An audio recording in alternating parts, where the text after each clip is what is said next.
이번 3월 개강에 처음 오신 분들은 지금 제 강의 못 따라올 겁니다. 솔직히 말씀드리면 못 따라올 거고요. 좀 빠릅니다. 그래서 3월에 오신 분들은 이번 주하고 다음 주까지만 이렇게 하시고요. 그래서 보강을 할까 합니다. 보강은 뭐 여러분 자유입니다. 오셔도 되고 안 오셔도 되는데. 그래서 아마 지금 11월부터 오신 분들은 이제 이번 달까지만 하시면 다음 달부터는 아마 문제풀이로 들어갈 겁니다. 그분들한테는 좀 벌써 서너 번 했지 않습니까? 그래서 그분들은 좀 계속 올라가고 있는데 이번 달에 오신 분들은 두 번째 아니에요? 세 번째 아닙니까? 세 번째죠. 11월부터 벌써 6개월, 5개월 가겠지 않습니까? 그래서 다음 주는 좀 빠른 것 같고 28일 이후로는 아침 8시부터 아마 거의 수업이 이루어진다고 보시면 되겠습니다. 그러니까 매일 이루어질 테니까 거의 일정을 미리 공지하겠습니다. 그래서 3, 4, 5월 달에 약간 공부하기 좋은 달에 점수를 좀 끌어올릴까 합니다. 예, 그렇지 않으면 기회가 없더라고요. 작년 해보니까. 그래서 지금 이번 달에 부동산학 개론 처음 들어오신 분들은 제가 한 장 나눠드린 거 아무튼 30번 읽지 않으면 수업 따라오기 좀 불편할 수도 있습니다. 결국은 이거 30번 이상 읽으셔야 합격합니다. 30번 읽으면은 60점대는 오세요. 50점, 60점 오는데 그 이제 확인하는 작업이 지금 강의로 좀 이루어질까 합니다. 그 다음에 오후 강의는 대부분 바쁘시더라고요. 그래서 오전에도 바쁘신데 오후에는 또 다른 분들도 맞춰보서 하겠습니다. 그래서 부동산학 개론 아마 이번 달에 한번 했던 분들은 참여가 있으시면 같이 할 거고요. 없으시면 또 안 해야죠. 그래서 승부를 할까 합니다. 부동산학 개론은 교재도 지금 거의 만들어진 것 같고요. 그래서 처음 오신 분들은 당황하죠. 처음 오신 분들 솔직히 말씀드리면 제가 상담할 때 말씀드렸지만 이 공인중개사 시험이 평균 3년 이상 걸리죠. 3년 이상 걸리는 것을 3년에 해야 될 공부량을 저희는 1년 동안 한다고 보시면 되겠습니다. 결국 공부량이 결정하는 거지 뭐 시간이 결정하는 건 아니더라고요. 그래서 올해 지금 오전반에서 한번 하고 그 다음에 오전반에 오시기 힘드신 분들은 오후반에 한번 특강을 열어서 여러분들하고 과목별로 할까 합니다. 참여해 주시면 제가 보기에는 7월 이전까지 해서 합격 점수를 올리시고 7월 달부터는 좀 편하게 수업을 좀 하는 과정이 되었으면 굉장히 빠르다고 느끼실 거예요. 그동안에 11월, 12월, 1월, 2월 달에 저 모습과 좀 다르죠? 약간 전투적이 됐지 않습니까? 자, 일단 133쪽 보겠습니다. 그래서 이 거미줄 이론은 올해 아무튼 시험에 출제될 거고요. 132페이지에 2번 문제는 25회 기출문제에서 처음 나왔습니다. 처음 나왔기 때문에 올해도 아마 이런 형태로 아마 여러분들한테 균형점 계산 문제가 안 나온다면 이 문제가 좋습니다. 왜 이 문제가 그 당시에 출제가 됐냐면 25회 시험에서 아까 균형가격 계산 문제가 출제가 안 됐어요. 균형가격 계산 문제가 방금 아까 1번처럼 출제가 되면서 결국은 균형가격과 균형점 이해하느냐 이런 문제가 같이 응축된 문제가 2번 문제였던 것 같습니다. 그래서 이 문제 좀 새로웠던 문제고요. 이번에 다시 한번 이렇게 하도록 하겠습니다. 자, 133쪽입니다. 부동산 시장론입니다. 자, 지금까지 해서 여러분들은 7문제에서 8문제 했네요. 실제 시험과 관련돼서 133페이지에 부동산 시장은 시장은 전국적 시장과 지역적 시장이고요. 구체적 시장과 추상적 시장이 밑줄치겠습니다. 자, 부동산 시장은 약간의 구체적 시장이면서도 추상적 의미를 나타내고 있는 시장이다 이렇게만 생각하시면 돼요. 그래서 양면성 가지고 있다 이렇게만 생각하시면 되겠습니다. 완전 경쟁 시장과 불완전 경쟁 시장인데 경제학에서 완전 경쟁 시장, 독점 시장, 과정 시장, 독점적 경쟁 시장을 구별하고 있는데 저희는 완전 경쟁 시장을 내포하는 시장으로서 불완전 경쟁 시장을 파악한다 뭐 이런 개념으로만 기억하시면 되겠어요. 134페이지 보시면 완전 경쟁 시장 전제 조건이 있는데요. 이 전제 조건까지 열 필요 없습니다. 완전 경쟁 시장이 사실상 존재하기 어렵죠. 존재하기 어렵습니다.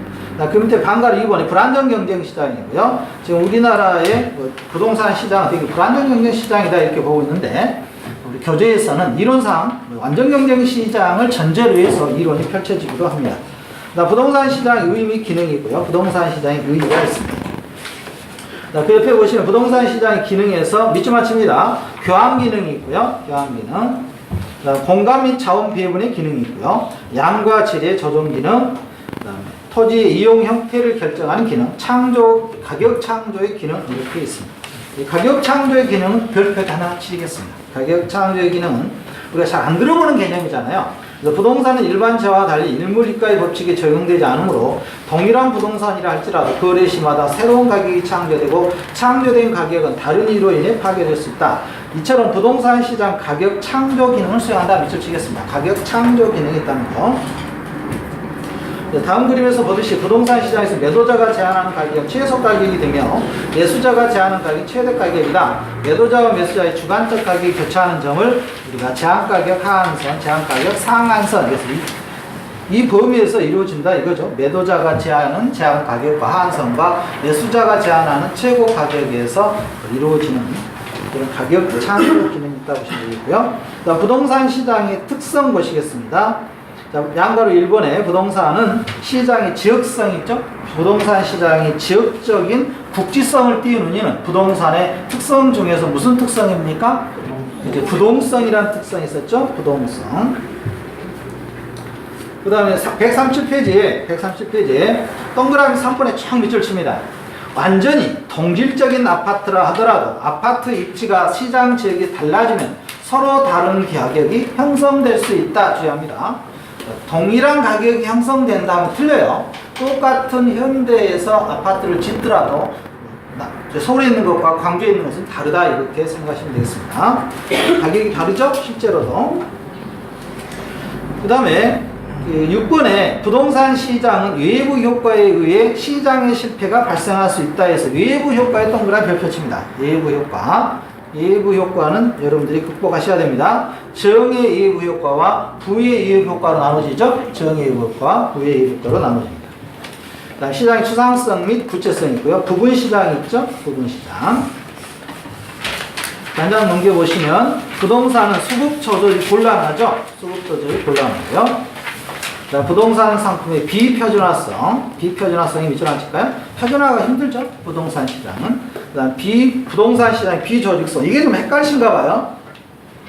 부동산 시장을 조직할 수는 없습니다. 그래서 비조직성에 밑줄 하나 치겠습니다. 비조직성. 그다음 부동산 거래의 비공개성. 그래서 불안전 시장, 거래 은밀성, 비공개성 이렇게 표현하기도 하죠. 부동산 거래의 비공개성.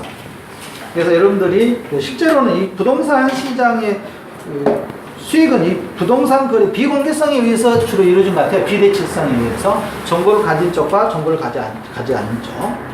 139페이지 법적 제한이 과다하죠. 그래서 법이 공공성 때문에 그렇죠. 매매 기간이 장기적이고요. 그다음 부동산 상품의 고가성이죠. 그래서 동그라미 3번에 부동산 상품의 고가성에 동그라미 3번에 밑줄 쭉 칩니다. 수요자나 공급자의 시장의 진입과 퇴거가 자유롭지 못하다. 부동산 시장에 진입하기도 어렵고 부동산 시장에 진입을 했다 할지라도 빠져나오기도 어렵다는 거 하나만 기억하시면 되겠습니다. 시험에 출제할 것까지는 않고요. 140페이지 가보겠습니다. 주택시장 분석입니다. 주택시장의 특성이 있고요. 특성도 특별하게 시험 문제에서 여러분들이 할 만한 건 별로 없어 보이고 주택 서비스라는 개념을 밑줄 칩니다. 주택 서비스는 우리가 부동산 시장은 동질화가 어렵다고 했습니다. 동질화가 어렵다고 했는데 서비스 측면에서는 동질화가 가능하다. 이게 좀 헷갈립니다. 주택이란 이질성이 강한 재화이므로 효용적인 측면에서나마 용도적으로 동질화된 상품으로 분석해야 된다. 이를 위해서 주택 서비스라는 개념을 도입하였다. 밑줄 칩니다. 두 줄. 주택 서비스라는 개념이 도입이 되면 동질화라는 개념이 가능하다는 거. 여기에서만 동질화라는 개념이 나와요. 나머지는 없습니다. 서비스. 주택 유량과 저량이 있고요. 자, 유량과 저량 개념이 어떻게 됩니까? 유량은 무슨 개념입니까? 특정 기간이 필요한 것이고 일정 기간, 특정 기간이 필요한 것이 유량. 그다음 특정 시점이 필요한 게 뭡니까? 저량이라는 개념이 있다겠죠? 저량과 유량. 동그라미 3번에 주택 저량이란 방가로 1번입니다. 주택 저량이란 일정한 시점에서 양을 측정하는 개념으로 일정한 시점 밑줄 칩니다. 일정한 시점에서 양을 측정하는 개념으로 주택 저량은 단기 공급 밑줄 칩니다. 기존 공급, 재고 공급, 기존 주택, 재고 주택 등은 저량을 의미하고요. 주택 저량. 주택 저량의 수요량이란 일정 시점에 사람들이 보유하고자 하는 주택 양을 말하고요. 주택 저량의 공급량이란 일정 시점에 시장에 존재하는 주택 양을 말하고 예시 3번에 별표 하나 치겠습니다. 현재 우리나라에 전국적으로 1,500만 채의 주택이 존재하고 그 중에서 100만 채가 비어 있다면 현재 주택 저량의 공급량은 1,500채이고 1,500만 채이고 주택 저량의 수요량은 1,400만 채이다 이렇게 돼 있죠. 일정 시점에 시장에 존재하는 주택의 양과 사람들이 보유하고자 하는 주택의 양은 다를 수 있다 이렇게 됩니다. 주택 유량입니다. 유량은 일정 기간을 통해서 공급된 양을 의미한다고 했습니다. 그래서 장기 공급, 신규 공급, 신규 주택 등은 유량입니다.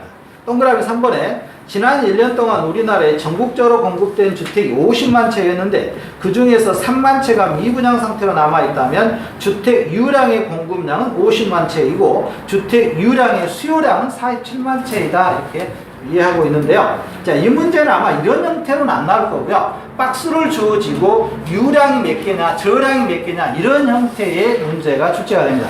만만치가 않습니다. 유량 개수하고 저량 개수를 몇 개씩이나 이렇게 구하는 거 모의고사라든가 기출문제에서 다뤄보도록 하겠습니다. 그래서 142페이지 가시면 주택 수요와 소요는 다르다 이런 개념이 키워드에 있는데 주택 수요는 여러분들이 아시다시피 구매 욕구, 니즈, 고객의 니즈에 의해서 시장에서 따라서 이루어지는 것을 수요라고 하고요. 소요는 형평성, 빈부격차를 해소하기 위한 형평성 차원에서 정부 정책이다 이렇게 이해하시면 되겠습니다. 그래서 주택 소요는 저소득계층이라는 표현이 꼭 들어가야 되겠죠? 저소득계층에 의해서 정부에서 지급하는 정부 정책 이런 거 보면 돼요. 대표적인 아파트 단지에 국민주택이라는 게 있죠? 이 국민주택 같은 경우가 주택 소요란 개념으로 보시면 되겠습니다. 주택 여가 과정입니다. 여가 과정도 시험에 꼭 한 문제 나오는데요. 자, 여가 과정이라는 것은 이론적인 개념에서 여가 과정. 그래서 여러분들이 이제 헷갈린 것 중에 하나가 시험 문제에서 여가 과정하고 외부 효과는 두 개를 같이 비교하는 것도 나쁘지 않아요. 그래서 외부 효과와 자, 외부 효과라는 개념도 시험에 하나 나올 거고요. 외부 효과. 그 다음에 여가 과정인데 여가가 깔때기라고 보시면 돼요. 이렇게 깔때기에서 물 쏟아서 이렇게 쭉 내려오는 게 있잖아요. 그런 필터링 개념이라 보시면 되겠습니다. 그래서 이 필터링 개념이 두 가지가 있는 거죠. 여가 과정 하면 먼저 상향 여가가 있고 무슨 여가가 있습니까? 하향 여가가 있죠. 하향 여가.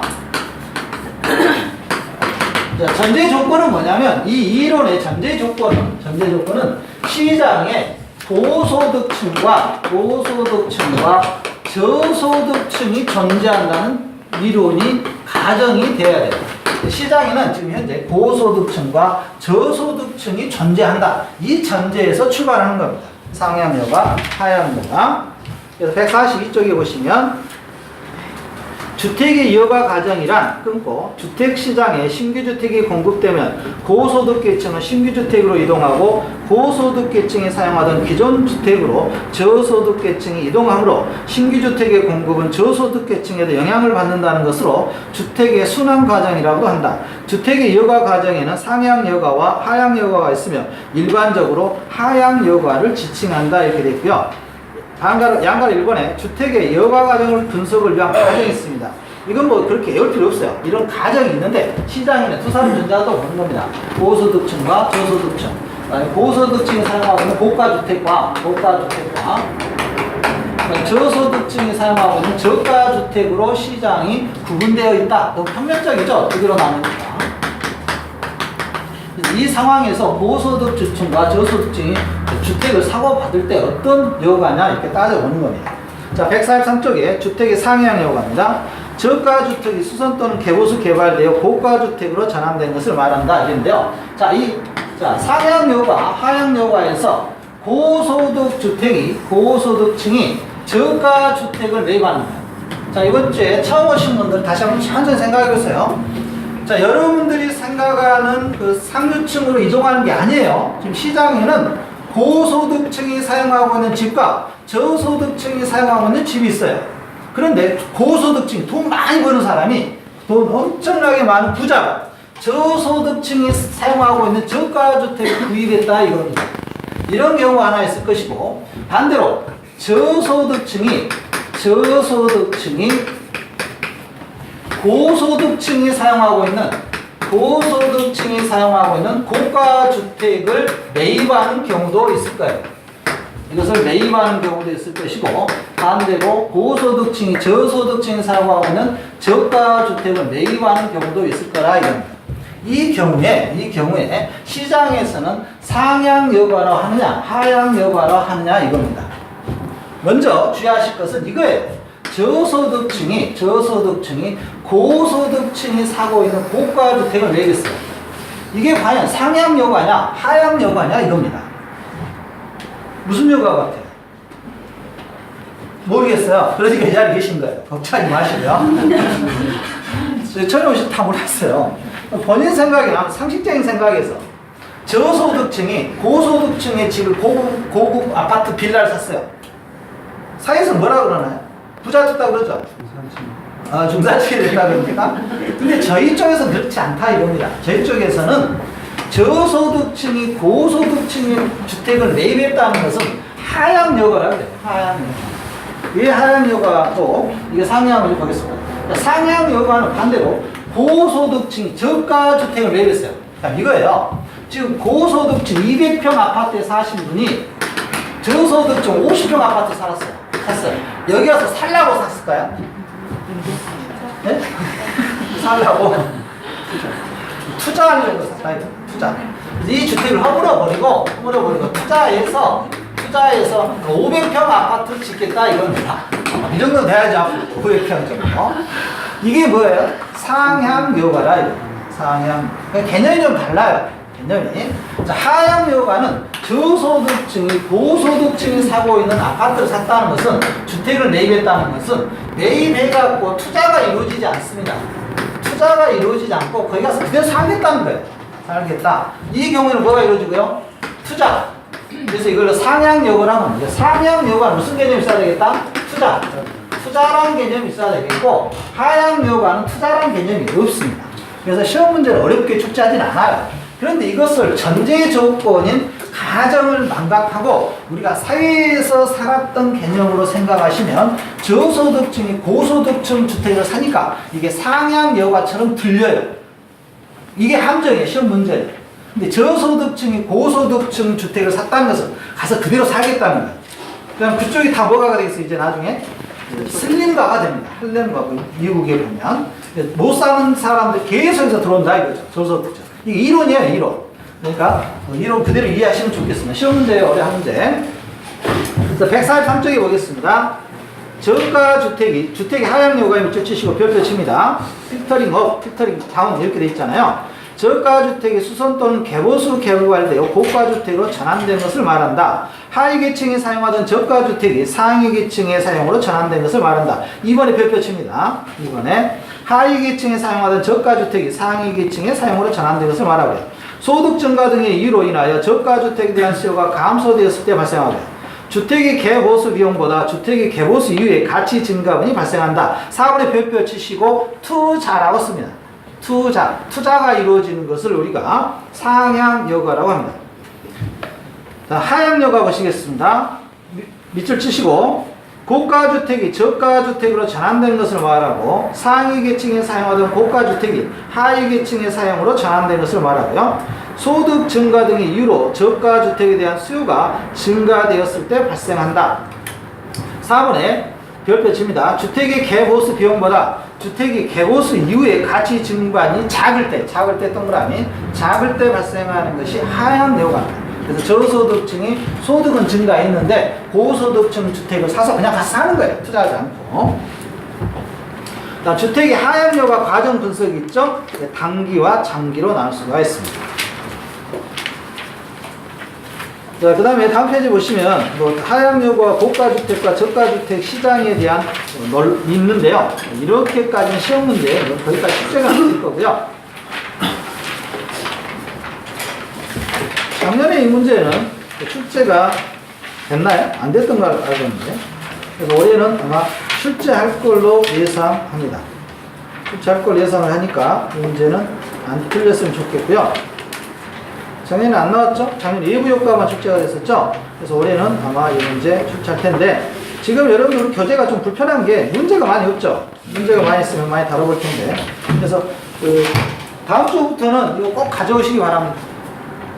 또 이거 가져와 오늘 또 수업하면 안 가져오셔가지고 또 불편하실 테니까요. 다음 주부터 이거 가져오시면 계속 풀겠습니다. 혹시 안 가신 분도 많죠? 다 가져오셨나요? 아니요. 정말 불편해요, 이게.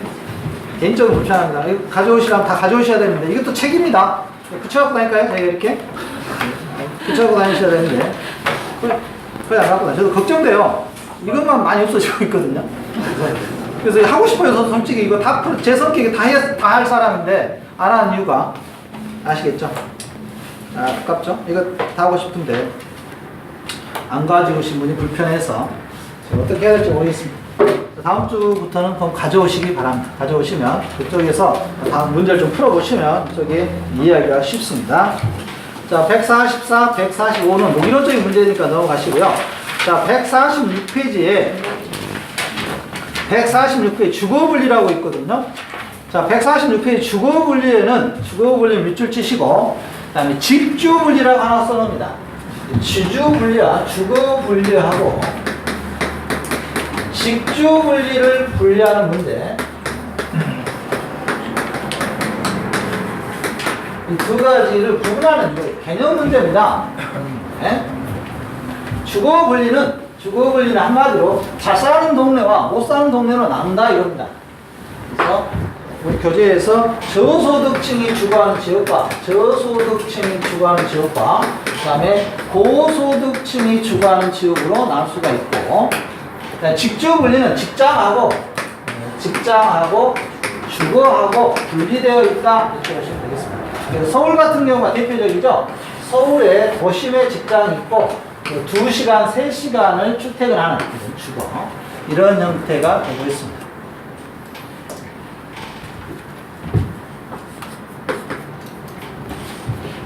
대단해요. 서울 분들은 제가 보기엔 1시간, 2시간, 1시간 가깝다 그러시죠? 2시간 기본인 것 같습니다. 저희는요, 10분만 지나도 여기는 멀다고. 저희 여동생 남편도 직장이 이번에 발령받아서 한 달 안 되는 것 같은데, 1시간 반 타고 다녀요. 버스. 차 갖고 다녀도 1시간 좀 넘는데, 어떻게 다니나 모르겠어요. 여기서 순천은 더 먼 거리로 왔다 갔다 하는 거잖아요. 밤중. 매일. 저희는 10분 거리. 그래서 앞으로는 순천이 제가 보기엔 정말 좋은 동네. 어떤 분이 말씀하시던데, 제가 따라가는 것 같아요. 지역 따라가는 것 같아요. 하늘의 뜻을 따라서 하는 사람들. 하늘의 뜻과 반대되는 사람이 떠나시기 바랍니다, 순천은. 그 다음에 고음. 높을 고자 쓰는 걸 알고 있습니다, 제가. 높을 고 써서. 그래서 우주 천방대. 천방대 아니고 뭐죠? 우주 발사대. 여기 있잖아요, 높은 지역이. 지역 따라갑니다. 또 어디가 있습니까? 네? 여기 있잖아요. 곡성. 계곡. 따라가는 것 같아요. 그 다음에 여수. 바닷가. 여천. 광양. 광양이니까 빛과 함자 쓰는 것 같아요. 옛날부터 광양에 있습니까? 네. 그래서 제초수가 들어온 것 같아요. 맞잖아요. 네. 광양. 또 어디 궁금하신 분 있으나? 어떤 지역? 여수는요? 여천요? 여수. 여수요? 아름다운 도시잖아요. 그래서 세계 엑스포 있잖아요. 해양 엑스포. 바다가 아름다운 동네, 물이 아름다운 동네. 아닙니까? 서울 잘하시는지. 그래. 그거보다 행복이라고 진짜.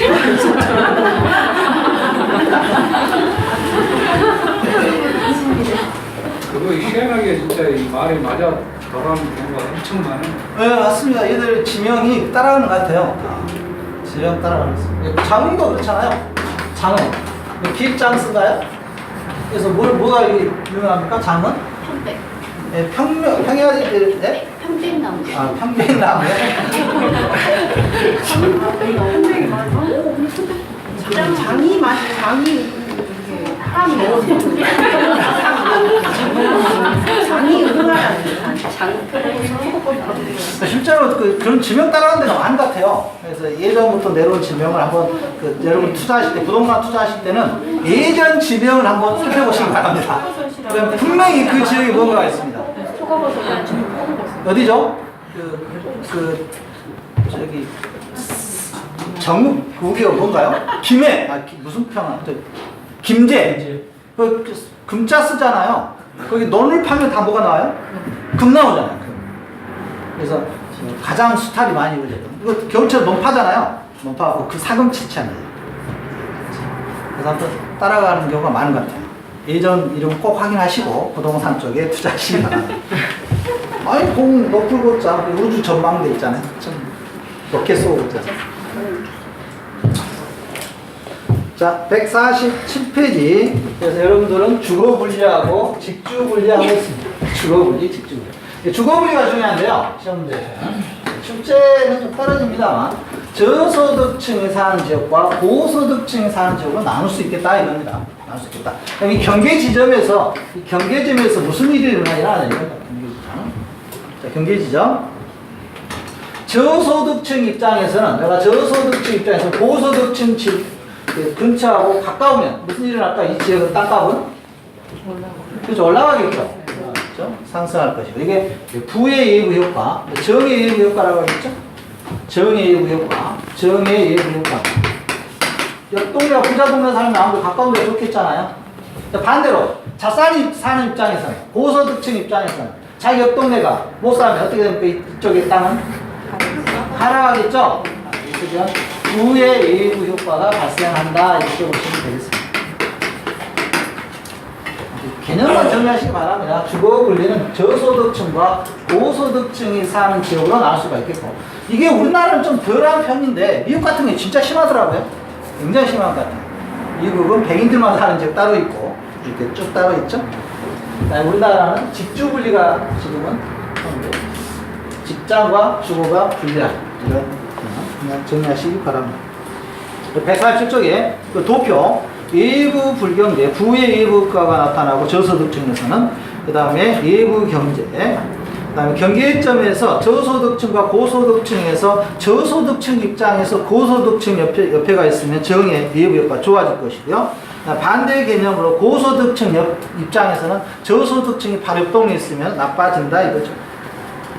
그래서 2번에 별표 칩니다. 동그라미 2번에 고소득층 계층, 고소득 계층 주거지역과 인접한 저소득 계층 주택은 할증 동그라미 칩니다. 할증되어 거래되며 저소득 계층 주거지역과 인접한 고소득 계층 주택은 할인되어 거래된다. 그래서 이것은 이쪽은 뭐가 될 거고요? 할증이 될 것이고 이쪽은 할인돼서 거래가 될 거다 이거죠. 될 거다 이거고요. 147쪽 보겠습니다. 침입과 계승이라는 개념이 있고요. 그 다음에 올해 시험 문제입니다. 올해 148페이지에서 효율적 시장이 있는데요. 저는 개인적으로 이 효율적 시장에서 올해 계산 문제를 풀어내시면 아마 75점 이상은 무난하게 획득할 걸로 예상합니다. 계산 문제 나올 거예요. 계산 문제. 징그럽죠? 올해 계산 문제 최악의 경우 11문제 계산하고 있습니다. 우리 이분이 해봤잖아. 근데 2025회 시험 문제에서 계산 문제가 11문제 출제가 됐습니다. 그래서 올해 시험이 어려운 건 사실이에요. 누가 뭐라 해도 올해 시험 어렵습니다. 어려우니까 최고로 어렵다면 계산 문제 풀어낸 것밖에 더 있겠습니까? 저희가 수학자 돼야죠. 148페이지에 있는 네? 그래서 저희가 유명한 수학 교수님 한번 소개해 드릴게요. 수학 교수님 아주 유명한 네? 어떻게 하십니까? 양우석 교수님께서 수학 박사님이시죠? 근데 지금 길을 잘못 들어서 또 수학 잘하십니다. 지금도 또 고등, 고3 수학 과외하시고 학원 운영하고 계십니다. 그러니까 그분한테 계산 문제. 자, 아무튼 우리 계산 문제 11문제 예상하는데요. 개인적으로는 이 효율적 시장의 정보가치 계산하는 문제를 풀어낼 수 있다면, 시간이 문제죠. 시간이 문제인데 이건 한번 외우다시피 해서 한번 풀어내도록 하겠습니다. 외우다시피. 자, 그래서 148쪽 가겠습니다. 시장, 효율적 시장. 작년에 시험 문제였죠? 효율적 시장. 자, 효율적 시장이란 정보가 지체 없이 가격에 반영되는 시장을 말한다. 됐습니다. 그래서 정보를 가지고 시장을 나눠보는 건데요.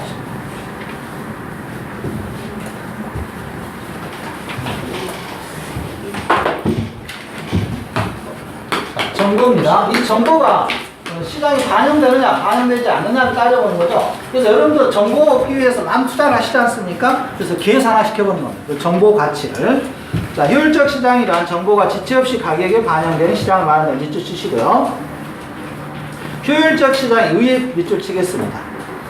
부동산 시장이 새로운 정보를 얼마나 지체 없이 가격에 반영하는가 하는 것을 시장의 효율성이라 하고, 정보가 지체 없이 가격에 반영되는 시장을 효율적 시장이라 한다. 이러한 효율적 시장에서는 정보의 효율성을 강조하는데요. 그래서 효율적 시장이라는 것은 결국은 이 정보 가치죠. 효율적 시장이라는 것은 정보에 대해서 어떻게 하느냐인데요. 동그라미 1번, 효율적 시장은 본질적으로 제품의 동질성과 상호 간의 대체성이 있는 시장이다. 2번, 효율적 시장에서는 반영된 정보를 통하여 정상 이온의 획득은 가능하나 초과 이온의 획득은 불가능하다. 밑줄 치고 별표 치겠습니다. 효율적 시장에서는 반영된 정보를 통해서 정상적인, 효율적 시장의 정보를 가지고 정상 이온은 가능해요. 정상 이온은 가능한데 초과 이온 획득가 불가능하다고 보는 거죠. 초과 이온 획득이 어렵다 이렇게 보는 겁니다. 이게 효율적 시장이에요. 효율적 시장. 이론이니까 지금 머릿속에 정보라면 더 볼 수 있는데 그건 뒤에서 하겠습니다. 이론 전제가 이렇습니다. 전제가. 그다음 3번에 어떠한 형태의 효율적 시장이 부동산 시장이 존재하는 나라마다 다를 수 있으므로 효율성의 강도도 다르고요.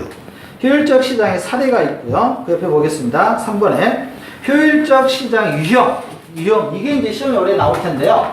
효율적 시장의 유형은, 자, 우리가 과거가 있고요. 과거가 있고, 또 과거가 있고, 또 뭐가 있습니까? 현재가 있을 것이고요. 그 다음에 과거, 현재, 뭐가 있습니까? 미래가 있겠죠? 이 정보를, 과거의 정보를 알 수가 있겠고요. 정보는 과거의 정보뿐만 아니라 현재의 정보까지 알 수도 있는 경우도 있을 거고요. 그 다음에 정보를 과거 플러스 현재 플러스 미래의 정보까지 알 수도 있는 경우가 있을 겁니다. 이 각각에 따라서 나눠보는 건데, 시장에서 정보가 과거의 정보만 알고 있는 시장을 우리가 약성효율적 시장이라고 합니다. 자, 과거의 정보가 이미 알고 있는 시장 무슨 시장이라고 한다고요? 약성효율적 시장. 약성효율적 시장이라고 합니다. 그래서 149페이지 보시면, 자, 약성효율적 시장이 밑줄 치시고, 약성효율적 시장이란 과거의 정보가 지체 없이 반영된 시장입니다. 그래서 약성효율적 시장에서는 과거의 정보가 이미 반영되기 때문에 정상 이온은 가능하겠지만 초과 이온은 불가능할 겁니다. 불가능할 거고요. 그럼 초과 이온을 알기 위해서는 약성효율적 시장에서 뭘 알아야 되겠습니까? 현재 가치를 알아야 되겠죠? 현재 정보와 미래의 정보를 알아야 될 거고요. 또 반대로, 자, 과거의 정보와 지금 현재의 정보, 지금 상황이죠? 지금 상황에서 여러분들은 과거의 정보를 알고 있습니까? 알고 있죠? 알고 있잖아요. 그 다음 현재의 정보 알고 있습니까? 알고 있잖아요. 과거와 현재의 정보를 알고 있는 시장을 우리가 준강성 효율적 시장이라고 합니다. 준강성 효율적 시장이라고 하고요. 근데 준강성 효율적 시장에서 뭘 모릅니까? 미래를 모르죠. 이게 시험에 나오는 거예요. 미래의 정보를 알고 있다면 이게 정보의 가치를 돈으로 환산해 보겠다 이겁니다. 환산하겠다. 정보 가치. 그 다음에 강성효율적 시장은 과거의 정보, 현재의 정보, 미래의 정보가 모두 알고 있다는 전제예요. 근데 이런 시장 존재하겠습니까? 안 하겠죠. 어떻게 미래를 알 수가 있겠습니까, 저희가. 그래서 이런 시장은 안 될 거고요. 현재 시장은 준강성 효율적 시장이라고 보시면 되겠어요. 준강성 효율적 시장이 현재의 시장의 모습입니다. 약성 효율적 시장에서 약성 효율적 시장을 분석하려면 뭘 알고 있어야 되냐면 기술적으로 분석합니다. 기술적 분석을 통해서 약성 효율적 시장을 분석하고요. 그 다음에 준강성 효율적 시장은 기술적 플러스 기본적 분석입니다. 기본적 분석을 통해서 준강성 효율적 시장을 분석할 수가 있습니다. 그 다음에 강성 효율적 시장은 다 포함되어 있으니까 의미가 없는 시장이고요. 사실상 저희는 준강성 효율적 시장이 중요해요. 준강성 효율적 시장. 그래서 149쪽에 가시면 이번에 과거의 정보를 분석하는 방법을 방가로 1번에 동그라미 2번 있죠? 과거의 정보를 분석하는 방법을 기술적 분석이라고 하는데 기술적 분석이 밑줄칩니다. 기술적 분석이라고 하는데 이러한 기술적 분석을 통하여 정상 이온의 획득은 가능하나 초과 이온의 획득은 불가능하다 있고요. 만약에 반영되지 않는 정보를 알 수가 있다면 뭐가 가능하겠다? 초과 이온이 가능하겠다 이겁니다. 초과 이온이 가능하겠다. 그래서 반영되지 않는 정보인 현재의 정보나 미래의 정보를 분석하면 초과 이온의 획득이 가능하다. 그래서 방가로 1번에 동그라미 3번에다 별 하나만 치겠습니다. 이게 시험에 나올 것 같지는 않은데 개념만 정리합니다. 그 다음에 4번에 현재의 정보를 분석하는 방법을 기본적 분석이라 하는데 이러한 기본적 분석을 통하여 초과 이온의 획득이 가능하고요. 그 다음에 2번에 방가로 2번에 별표 칩니다. 별표 한 3개 칠까요? 준강성 효율적 시장 오래 출제합니다. 준강성 효율적 시장을 극복하셔야 7점이 나올 겁니다. 준강성 효율적 시장이란 과거의 정보와 현재의 정보가 지체 없이 가격에 반영되는 시장을 말하는데 1번 반영된 정보인 과거의 정보와 현재의 정보를 통하여 정상 이온의 획득은 가능하나 초과 이온의 획득은 불가능하다. 그래서 주의할 건 이거예요. 이미 반영된 정보를 통해서는 무슨 이온이 불가능하다고요? 초과 이온이 불가능해요. 그냥 반영되지 않는 정보를 알고 있다면요. 초과 이온이 가능하다 이겁니다. 그래서 이 반영되지 않는 정보의 가치를 계산하는 문제. 그래서 자 이번에 기술적 분석과 기본적 분석을 통하여 정상 이온의 획득은 가능하나 초과 이온의 획득은 불가능합니다. 그래서 3번의 별표치입니다. 3번의 별표치 이게 중요한 거죠. 반영되지 않는 정보인 미래의 정보를 분석하면 뭐가 가능하다고요? 초과 이온. 그래서 미래의 정보 만약 이 미래의 정보를 알 수가 있다면 초과 이온이 가능하다 이겁니다. 초과이온 꼭 기억하셔야 됩니다. 그래서 4번에 중강성 효율적 시장에서 초과이온을 얻기 위해서는 미래의 정보가 필요하므로 정보 비용을 수반하게 된다 이렇게 있고요. 5번에 부동산 시장은 중강성 효율적 시장까지 존재한다고 볼 수 있다 이렇게 있습니다. 그래서 3번에 강성 효율적 시장은 불가능하다 이렇게 보시면 되겠어요. 이미 미래의 정보까지 반영된 시장은 없습니다. 존재하지 않습니다. 그래서 이런 시장은 불가능하다 보시면 되겠고요. 150페이지에 2번 할당 효율적 시장이 있는데요. 이건 다음 시간에 하겠습니다. 근데 다음 시간에 계산 문제가 있는데 151페이지에 3번에 정보의 현재 가치 분석이라고 있어요. 이거 별표 많이 치시고요. 많이 치시고 올해 27회 계산 문제라고 적습니다. 계산 문제 아주 출제할 겁니다. 그래서 이 문제는 제가 끝까지 한번 포기하지 않고 해보겠습니다. 이게 154페이지 보시면 2번 문제가 이 당시에 나왔어요. 2번. 그래서 올해는 아마 개론에서 7절 대상 맞으면 엄청 대박일 겁니다. 작년에는 뭐 개론 거의 8점 나왔잖아요. 올해는 민법에서 조금 더 쉬울 겁니다. 민법 쉬워도 민법은 한계가 있죠? 자, 혹시 질문사항 있습니까? 43번 키워드에 43번하고 이해가 잘 안 돼요. 아 이거요. 그 43번 키워드는 할당 효율적 시장은 투기가 성립하고 불안전 시장을 의미하고 독과점 시장을 의미한다 이런 개념인데요. 이게 작년에 출제가 됐어요. 작년에 출제가 됐는데 불안전 시장은 아 이게 무슨 말이냐면 할당 효율적 시장은 완전 시장만 의미하는 게 아니라 불안전 시장도 포함한다 이런 개념이에요. 네. 그게 좀 단답형을 쓰다 보니까 좀 그러시면 돼요. 나중에 다시 문제 풀 때 한번 해보겠습니다. 네, 감사합니다. 네, 고맙습니다. 얘가 가져가라고.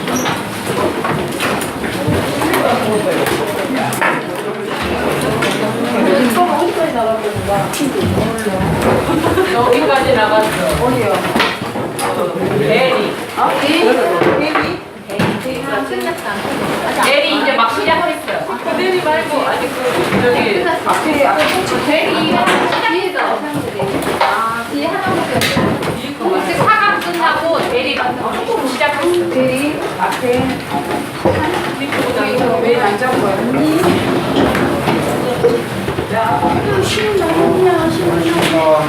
내일 뵙겠습니다.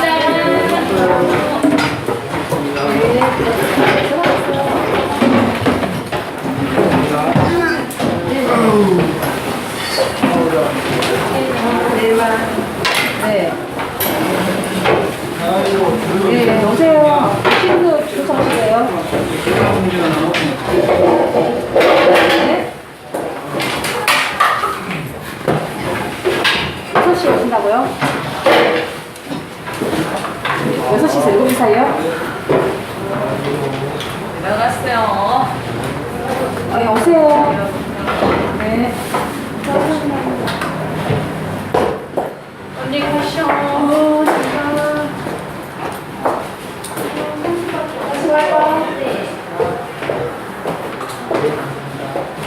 다른 길이에요? 네? 다른 길이에요?